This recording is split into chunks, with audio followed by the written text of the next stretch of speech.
तो उसका सर मैं बोला ना कि हर बात का सफाई नहीं देना चाहता भगवान। जब आप लोगों को पता था कि ये इंसान ऐसे, तो आप लोगों ने क्यों किया मेरे साथ ऐसे?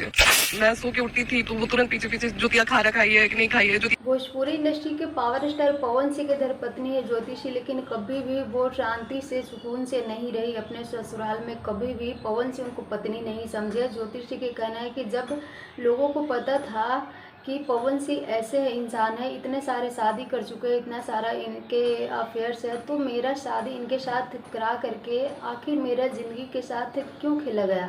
नमस्कार दोस्तों, राधे राधे। आई होप आप सब अच्छे होंगे, मस्त होंगे, स्वस्थ होंगे। अगर चैनल पर नया है तो चैनल सब्सक्राइब करके एक प्यारा सा लाइक कमेंट जरूर करें। जो कि पवन सिंह के शादी और ज्योतिषी के शादी में सबसे बड़ा हाथ पवन सिंह के ससुर जी यानी ज्योतिषी के पापा के ही है, क्योंकि ज्योतिषी ये कहना था कि मेरा बस एक ही फैसला था कि पापा जहाँ भी शादी करेंगे मैं वहाँ कर लूँगा। लेकिन उनके पापा के सब कुछ पता था कि पवन सिंह के दो शादी हो चुकी है, तीसरी उनकी जो अक्षरा सी है उनकी गर्लफ्रेंड रह चुके हैं, फिर भी पवन सिंह के साथ अपनी बेटी के शादी करना ये कहाँ तक सही था।